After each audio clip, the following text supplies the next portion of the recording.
Nice weather today and tons of tourists everywhere. It's because we have a fireworks event happening. I was actually debating if I should go watch it. I know it's going to be crowded. And what did I read today?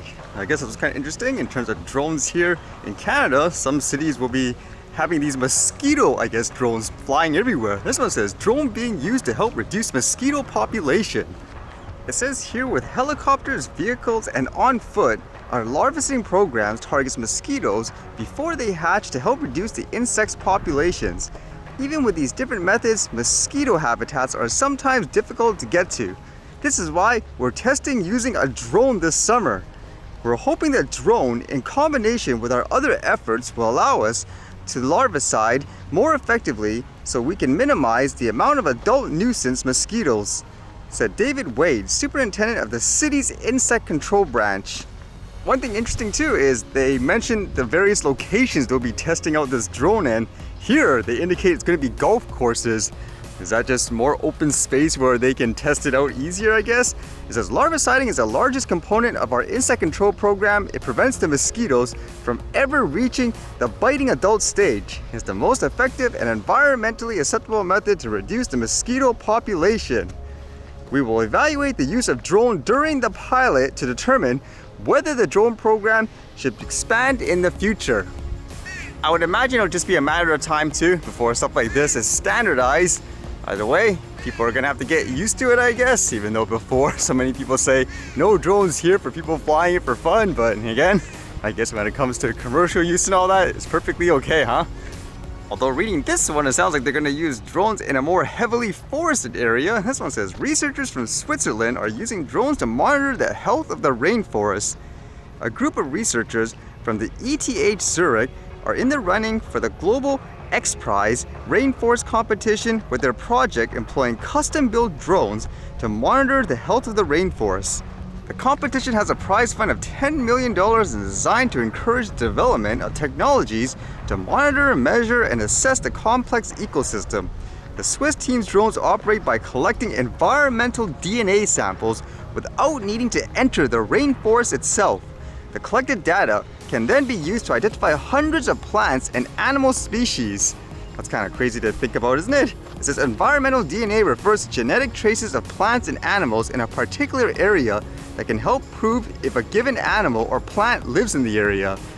Among the technology developed by the team are drones capable of collecting air samples, as well as another device that can be winched from a drone to collect swabs of plants in the forest canopy. We brought here mainly two types of drones. Stefano Minchev, assistant professor of environment robotics at ETH Zurich, explained. We added a custom payload, and with this custom payload, we're able to collect air-to-sample airborne eDNA, he said. That's kind of cool. I guess that will be something you could see more in the future as well in different areas. Have these drones, whip by certain places, collect some samples as they say, and then you're off, and they can analyze all the details. And this news was everywhere. It related to that story of that FTX founder, Sam Bankman Fried, where last year, I guess, he got charged for investment fraud and all that. So everyone was wondering what's going to happen because this is pretty big. Apparently, they just dropped all charges. You have to wonder what's going on. It says campaign finance charge dropped from case against Sam Bankman Fried. FTX founder Sam Bankman Fried will no longer face a campaign finance charge at an October criminal trial. Federal prosecutors say, citing a decision by Bahamian authorities to reject the count in the indictment that was not listed on the warrant against him when he was extradited to the United States in December. So it's kind of like a technicality of sort, I guess. Prosecutors told U.S. District Judge Lewis A. Kaplan in a letter that the government in the Bahamas notified it on Wednesday that the authorities there did not consider the charge to be included in Bankman Fried's extradition. Thus, prosecutors wrote they would not pursue it at the trial in keeping with U.S. treaty obligations in the Bahamas. Bankman Fried, 31, has been confined to his parents' Palo Alto, California home as part of the $250 million bail package that prosecutors on Wednesday asked a judge to revoke. Prosecutors say his extensive contract with the news media demonstrates an effort to affect the jury pool. His lawyers deny it. The judge has imposed a gag rule while he decides the issue.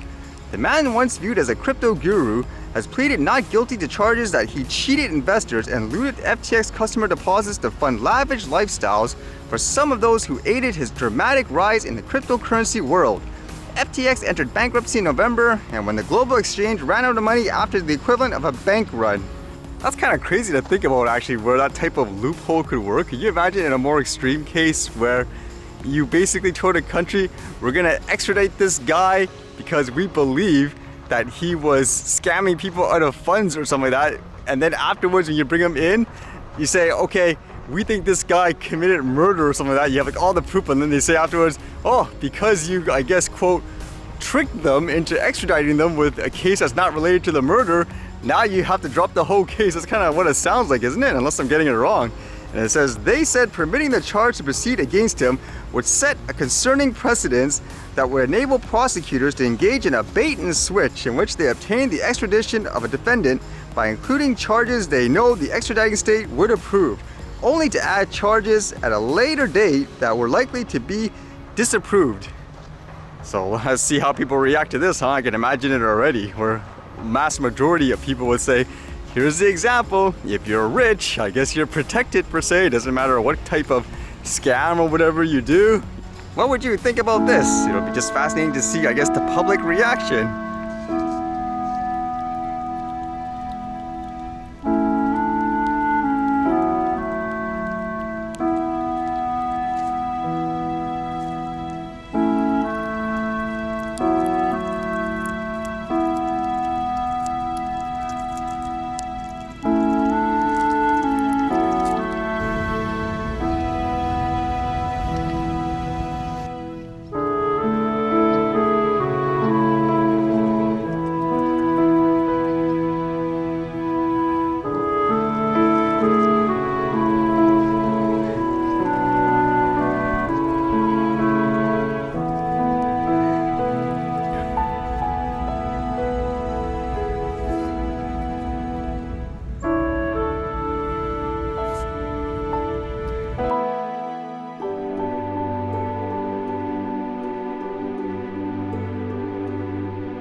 Alright, see you guys later.